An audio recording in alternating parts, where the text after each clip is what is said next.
ہمارے یہاں لوگ اختیار کر رہے ہیں. بات لمبی ہو گئی, وقت زیادہ ہو گیا. آیت کا اصل حصہ صحبت سے متعلق.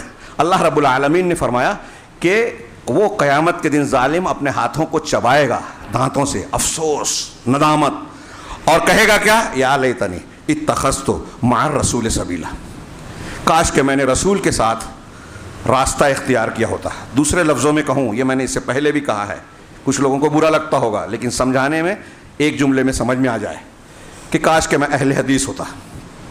قیامت کے دن بندہ کہے گا کاش میں اہل حدیث ہوتا.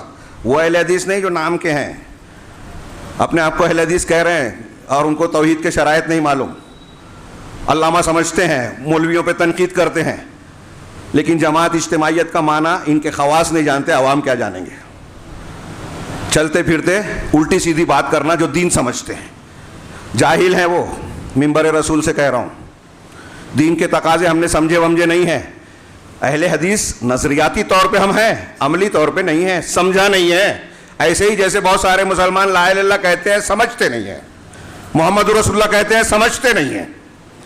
اکثر مسلمان آج ایسے ہی ہیں, کوئی بھی مسلک کا ہو, جس گھر میں پیدا ہوئے وہی دین اختیار کر لیا. ماں باپ حنفی تو وہ بھی حنفی, ماں باپ بریلوی تو وہ بھی بریلوی, ماں باپ رافضی شیعہ تو وہ بھی شیعہ, ماں باپ اہل حدیث تو یہ بھی اہل حدیث. قرآن حدیث کی تعلیم اور صحبت کی بنیاد پر ہم دین کو اختیار کریں, ایسا بہت کم ہے. شاذ و نادر ہے اور شوق بھی نہیں ہے. ہمارے ہاں جو دروس کا اہتمام ہے, آپ باہر جائیں دوسری جگہوں پر جہاں تھوڑا شوق زندہ ہے, دور دور سے علماء کو بلا کر ان کو وقت دینے, ان سے وقت لینے کے لیے تڑپتے ہیں, بڑی بڑی رقم خرچ کرتے ہیں, انتظامات کرتے ہیں. علماء شرمندہ ہو جائیں ایسا ان کا اہتمام کرتے ہیں, احترام کرتے ہیں. ہمارے یہاں ایک عالم دین اگر بہت محنت کر کے یہاں اس مسجد میں بدھ کے دن درس ہوتا ہے, کتنے لوگ رہتے ہیں یہ بتائیے. کتنا شوق ہے ہمارا دین سیکھنے کا.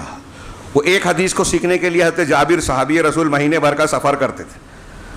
حضرت موسیٰ کو بتایا گیا کہ ایک بندہ ایسی چیزیں جانتا ہے جو آپ نہیں جانتے, تو سفر کیا پیغمبر ہوتے ہوئے علم حاصل کرنے کے لیے. اور ہم اتنے بڑے علامہ ہیں کہ کسی تقریر خطبے کی ضرورت ہی نہیں ہے.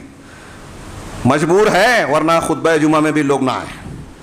اسی لیے جو تھوڑا سا وقت بڑھ جاتا ہے بڑی شکایت ہوتی ہے. جو عذر والوں کو میں نہیں کہہ رہا ہوں, اپنا عذر نہیں پیش کر رہا ہوں, دین کا شوق کیا ہے یہ بتانا چاہتا ہوں. آپ جائزہ لیں اور جانتے ہیں, مجھے بولنے کی ضرورت نہیں.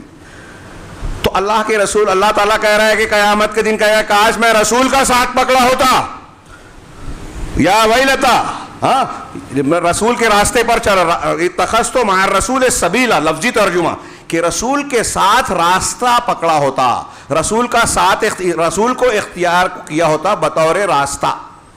ایک دم لفظی ترجمہ, یعنی رسول کو اپنا پیشوا مان کر ان کے راستے پر چلتا, ان کے منہج پر چلتا. یہاں عشق رسول اور محبت رسول کی بات کرنے والے لوگ ہیں, راستہ نہیں پکڑتے ہیں, بدعت اختیار کرتے ہیں اور کہتے ہیں رسول کا دامن. رسول کا دامن آپ نے پکڑا ہی نہیں ہے. بدعت جب آپ نے اختیار کی رسول کے دشمن بن گئے. کہا یا ویلتا لیتنی لم اتخذ فلانا خلیلا, ہائے افسوس, ڈبل ڈبل کہا یا ویلتا لیتنی, یعنی انتہائی سخت قسم کا افسوس, ندامت, پچھتاوا ہوگا. کیا فائدے کا, کہے گا کاش, ہائے افسوس میں نے فلاں کو اپنا خلیل, خالص دوست نہ بنایا ہوتا. اب خالص دوست جس کو بنایا اس کے ساتھ سنگت میں رہ رہا ہے. وقت نہیں ہے میں اس حدیث کی طرف اشارہ کروں.